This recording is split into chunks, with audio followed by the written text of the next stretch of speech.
A partir de este momento, LB80 Canal 10.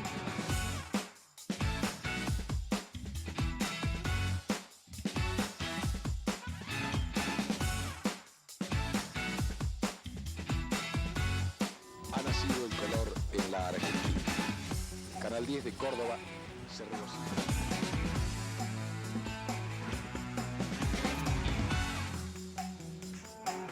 ¿Qué tal? ¿Cómo les va? Muy buenas noches. Bienvenidos a otra nueva edición de los 60 del 10. Hoy es un programa a homenaje, o al menos esa es la intención. Desde aquí, homenajear, recordar a aquellos hombres que hicieron grande a Canal 10 y fundamentalmente al informativo, a Crónica 10 en la década del 60 y la década del 70. Muchos de ellos ya han fallecido, por eso hoy los vamos a recordar en sus actividades. Fueron los que le dieron finalmente el peso que tiene hoy el micrófono de Canal 10. Lo hicieron por aquellas décadas en las calles de Córdoba y en todo evento importante que había en la República Argentina. Recordamos a los cronistas de Canal 10 con un invitado especial contemporáneo a ellos, que es Jorge Zapata. Son parte de la historia del canal desde sus inicios. Los acontecimientos históricos, políticos, sociales y deportivos fueron cronicados a través de sus micrófonos. Se convirtieron en el puente indispensable entre los protagonistas y la audiencia. Para Crónica 10 fue la palabra. Crónica 10, entrevista ahora. Seguiremos aquí narrando a ustedes todo lo que suceda. Hasta luego. Esta noche recordamos Cronistas Históricos de Canal 10. Bueno, y para recordar y para en algunos casos reconocer, Jorge Zapata, ¿cómo estás? Hola Daniel. Casi contemporáneo te podría decir, por lo menos lo de década del 70, ¿no? Bueno, no, ¿vos sos anterior, una generación anterior a la mía o yo posterior a la tuya? ¿Cómo es la cosa? No, yo soy posterior a la tuya. Ah, bien, bien. Yo soy de los 80, digamos. Así que, bueno, vamos a arrancar. Vamos. El primero, sé que es Alvarado, ¿no? Con mucha participación al comienzo en la década del 60. Lo recordamos y charlamos un poquito si tenemos datos. Vamos. Finalizada la conferencia de prensa, hablamos con el señor Carlos Carvajal, presidente de UTA, respecto a algunos puntos que no han sido suficientemente aclarados. Nos encontramos aquí en un paraje denominado Corral de Mulas, a unos 15 kilómetros de Sacanta. Estamos en una chacra, propiedad del señor Bruneto, donde han ocurrido aquí, con motivo del tornado, varias cosas realmente importantes. De uno de los locales que ha sufrido más daños a causa de la turbonada. Y se trata del Deportivo Club Sacanta. Uno de los integrantes de la comisión directiva nos va a explicar, también en dos palabras, qué fue lo que pasó aquí y el temor que corrieron ustedes de que los daños hubieran sido mayores. Aquí, en este momento, en Buenos Aires, con respecto al secuestro de Aramburu, del cual se carece, ahora a esta altura de las circunstancias, 23 y 25 del 4 de junio, de toda novedad al respecto.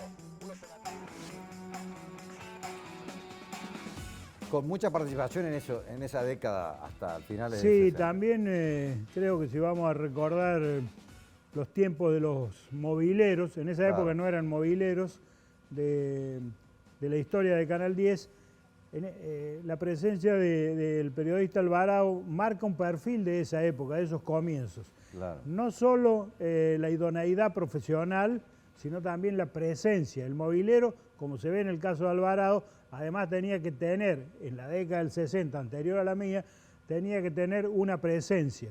Los que recién empezábamos a ver la televisión y soñábamos con llegar a esas posiciones, ¿no es cierto?, veíamos justamente ese nivel, esa prestancia que tenía el periodista en la calle. Es decir, Alvarado como mobilero simbolizaba lo que era la década del 60 en Canal 10.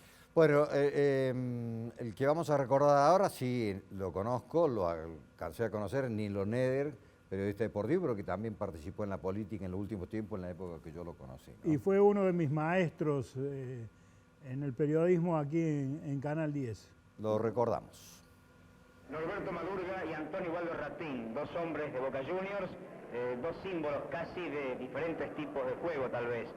Ratín, ¿podemos hablar de un Boca al estilo Ratín o de un Boca al estilo Madurga? En el caso de Madurga, se dice de que su fútbol tiene más velocidad. Y en el caso suyo es un fútbol más pausado, más lento. Bueno, yo lo que puedo decir, no es por defensa, lo único que tengo en común con Madurga es que los dos somos la camiseta número 5. Ha concluido la Vuelta Ciclística de Córdoba y estamos más allá de la carrera, casi en el instante previo al reposo de quienes fueron los protagonistas principales. Héctor Casina, ganador en la clasificación general, Roberto Brepe, el hombre representando a Córdoba mejor clasificado y segundo en la etapa de hoy, y Juan Carlos Schieder, pedalista. Muy versado era, ¿no? Nilo Neder, un periodista honorable, de extracción radical, Claro. Era un hombre muy radical, un extraordinario periodista, un hombre muy honrado y un maestro del periodismo. Él fue uno de las primeras guías que yo tuve cuando ingresé de jovencito a los SRT, y recuerdo que fui a transmitir el sepelio de Atilio López, ¿sí? Lo cual significaba un gran riesgo, Daniel, Claro. en Sí, esa sí, época, en esa época.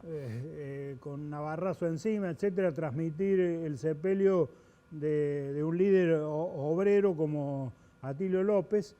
Y al día siguiente me llamó y me dijo: pibe, lo felicito, no cambie nunca. Cuando fue el Navarrazo, Sí. me tocó también ir a cubrir un pequeño regreso de Obregón Cano, que estaba detenido, se decía detenido o no sé en qué condiciones, la Policía Federal en Avenida Hipólito Yrigoyen.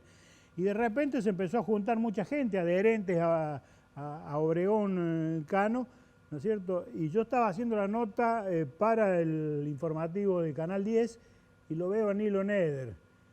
Y bueno, me referencié en él diciéndole: claro, me mandan a mí de movilero cuando usted es mi jefe. Y me dice: no, haga usted, pibe, la nota. Yo estoy acá para defender la democracia, para claro, hacer la nota, y el periodismo hágala usted. Claro, claro. Bueno, después en la década del 80 fue legislador y senador del radicalismo, ¿no? El otro cronista que vamos a recordar ahora, no lo conozco, no sé cómo se llama, me hace recordar a un actor que de esta sí te vas a acordar, que fue famosa esa serie por la década del 60, La Familia Falcón. La familia Falcón tiene un hijo que era el más chico. Y yo lo veo muy parecido, pero no sé quién es. A ver si vos lo conoces. No recuerdo a todos, vamos a ver. La Federación Médico Gremial de la provincia de Córdoba adhirió a un paro decretado en el orden nacional. Crónica 10 entrevista al secretario ministro de Bienestar Social, doctor Rubén Pelanda. Doctor Pelanda, ¿qué medidas ha dispuesto la Secretaría de Ministerio a su cargo ante este paro decretado por la Federación Cordobesa? Materfer, uno de los 6 establecimientos industriales de nuestro medio que hacia la media tarde de hoy continuaba ocupado por sus obreros. Señor, usted fue uno de los rehenes que permanecieron aquí en la planta. ¿Cómo lo trataron? Muy bien. ¿En ningún momento faltó alimentos? No, nunca. Mayor Olla, buenos días. Para Canal 10, por favor. ¿Cómo puede sintetizar usted la conclusión de este operativo? Bueno, no conozco la cantidad de detenidos exacta. El periodismo de esa época, claro, Daniel, era una Córdoba revolucionaria, sí, una Córdoba en ebullición, una Córdoba conflictiva, una Córdoba contestataria, y ahí tenían que estar los periodistas de Canal 10, porque eso es lo importante en este recordatorio de la historia de Canal 10, que los mobileros, los periodistas de Canal 10 formaron parte de esa historia, porque había que estar ahí, sí, había que dar la cara y había que enfrentarse también a las consecuencias que ese tipo de cobertura generaba, ¿no? Bueno, yo con otras palabras, lo que quise decir recién, al menos en la apertura, era eso, es decir, estos cronistas fueron los que le dieron el peso que hoy tiene el micrófono de Canal 10. Para lo que nos tocó después recibir ese mismo micrófono, esta generación de periodistas, incluida la tuya, es lo que le dieron. Yo recuerdo al comienzo, temblaba al recibir el micrófono, porque detrás de ese micrófono, de ese logo de Canal 10, había todo un peso, toda una historia, toda una trayectoria de muchos hombres, entre ellos de los que acabamos de ver. Y los que salíamos a la calle a hacer las notas en esos tiempos, teníamos el respaldo de nuestros jefes, porque en el informativo de esa época había muchos jefes. Claro. A lo mejor ahora hay menos jefes, está más horizontalizada la cosa. En esa época había jefes. Es más, la carrera del periodista era aspirante, archivero, reportero, cronista y redactor. Fíjate que recién cuando se llegaba a redactor te permitían usar un adjetivo calificativo en una nota, bajo el concepto de que para calificar algo, así sea, había un pozo terrible, bueno, la calificación de cualquier hecho necesitaba experiencia y madurez. Entonces, en esa época los que salíamos a la calle teníamos el respaldo de nuestro jefe, el respaldo y la crítica, ¿no? Bueno, otro hombre también importante, incluso llegó en un momento crítico financiero de Canal 10 al frente de la empresa, y en la época en que yo entré y trabajé con él hacía economía. Me estoy refiriendo a Félix Cariñano. Félix Cariñano, gran jugador de fútbol del equipo de Canal 10. Sí, sí, no solo gran jugador, sino un fan del equipo. Y debe haber salido campeón, porque en una imagen claro, vi que él recibía una copa. Digo, ¿qué será? Es muda, está la imagen sola. Digo, claro, debe haber sido algún campeonato de fútbol. Un defensor mediocampista, pero de peso. Creo que le importaba más el equipo de fútbol de Canal 10 que el informativo, pero Félix Cariñano, contador, en ciencia económica, fue un baluarte, no solo como periodista, sino como presentador del noticiero. Tenía una presencia, llamémosle escénica, ¿por qué no?, frente al noticiero, que transmitía una tremenda credibilidad. Era una de las caras. Claro. Y bueno, hasta los 80 formaba parte de Videoprensa, era uno de los conductores. Lo recordamos con imágenes. Mientras la quinta conferencia de gobernadores entra en su etapa final, la sala de periodistas sigue trabajando intensamente. En este caso, la señorita Liliana Riesler nos va a contestar, nos va a decir qué siente ella como mujer trabajando entre tantos hombres en una actividad como esta, la actividad periodística. En las últimas horas una noticia conmovió a las redacciones periodísticas del país y del mundo. La policía, a través de las conclusiones de la investigación del caso Aramburu, anunciaba el esclarecimiento del suceso y adjudicaba a dos jóvenes de Córdoba, Vélez y Massa, vinculados al reciente episodio de La Calera, como autores materiales del secuestro del teniente general Aramburu. Bueno, ahí un pequeño resumen para recordarlo. Félix Cariñano. ¿Te das cuenta, perdón, lo que te mencionaba, Daniel, de la presencia que tenía un movilero en la calle? Era un símbolo, ¿no? Un movilero de Canal 10 en la calle. Además, tremenda noticia que estaba dando los nombres de los implicados en el asesinato de Aramburu, nada más y nada menos, ¿no? Lo que vamos a recordar ahora, yo la verdad que no lo conozco, no sé, voy a apelar a tu memoria a ver si también vos lo conoces, pero formó parte de una época también importante aquí en la crónica de Canal 10. Torres, ¿qué significación tiene el paro de mañana aquí en Córdoba? Bueno, el paro de mañana tiene la siguiente significación, de acuerdo a lo que han resuelto los cuerpos orgánicos de la CGT local. Es un paro activo que significa ni más ni menos la actividad de los trabajadores en la calle. La presencia física del trabajador que sale de sus lugares de trabajo para expresar públicamente una protesta. ¿Paro activo significa paro violento? De manera alguna. Los trabajadores no están dispuestos ni jamás lo han estado. Bueno, el entrevistado era Elpidio Torres, ¿no es cierto? Elpidio Torres. En la época del Cordobazo. Digamos. Gran protagonista del Cordobazo. Encabezaba la línea que se enfrentó con la policía montada a caballo. Y ellos venían de la fábrica Renault por la avenida Vélez Arfield y traían las bolitas de los rulemanes que habían sacado de la fábrica, con lo cual les tiraban al pavimento para que los caballos resbalaran y retrocedieran. Yo creo que no se le ha dado la significación a Elpidio Torres que ha tenido realmente en el Cordobazo. Para mí fue el líder del Cordobazo, fue Elpidio Torres. Va a generar mucha controversia, ¿no? Porque cuando digo Elpidio Torres, líder del Cordobazo, estoy quizás indebidamente relegando a Agustín Tosco, ¿no? Bueno, yo cuando recordamos el Cordobazo planteé algo parecido a lo que voy a decir. Me parecía que todavía no había sido tan reivindicado. Y yo estuve en la calle del Cordobazo, por lo tanto he visto las escenas, he visto la movida.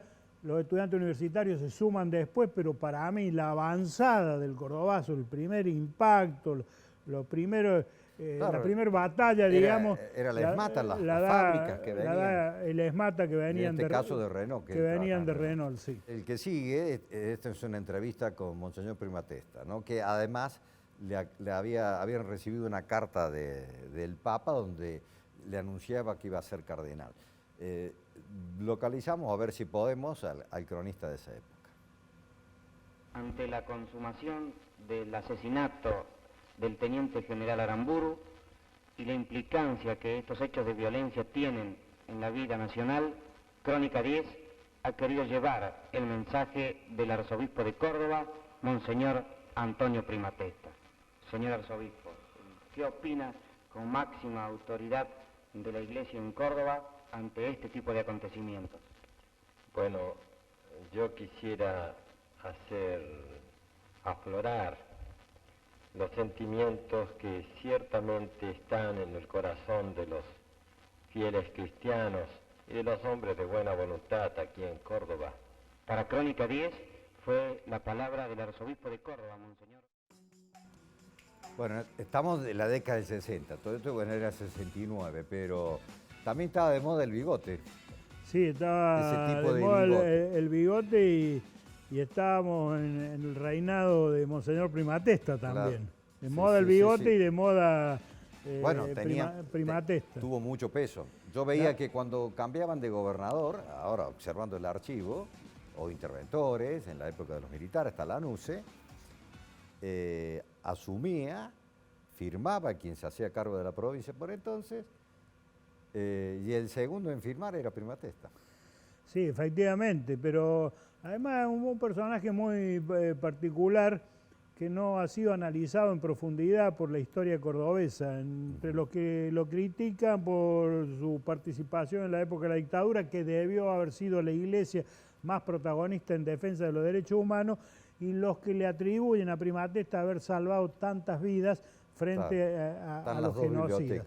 Yo como movilero, cuando lo entrevisté a Primatesta, tengo un recuerdo particular. Le fui a hacer una nota y le pedí que la hiciéramos en la catedral, porque me parecía el ámbito adecuado para entrevistar a un arzobispo. Fuimos a hacer la nota y me dijo, ¿estás en auto? Sí, le digo, bueno, llévame hasta el arzobispado, en el camino charlamos y después volvemos y hacemos el reportaje. Y así fue. En el trayecto, mientras lo llevaba y volvíamos, ¿no es cierto?, fuimos entrando en una intimidad para hacer la nota. Él obviamente quería descifrar cuál era el trasfondo o no de la entrevista. En esa época, todos los cronistas de Canal 10, no te digo que llevábamos el cuchillo bajo el poncho, pero éramos picantes, por usar un término actual. Y Primatesta no se iba a dejar sorprender por un pibe como era yo en ese momento. Jorge, hacemos la primera pausa y ya seguimos.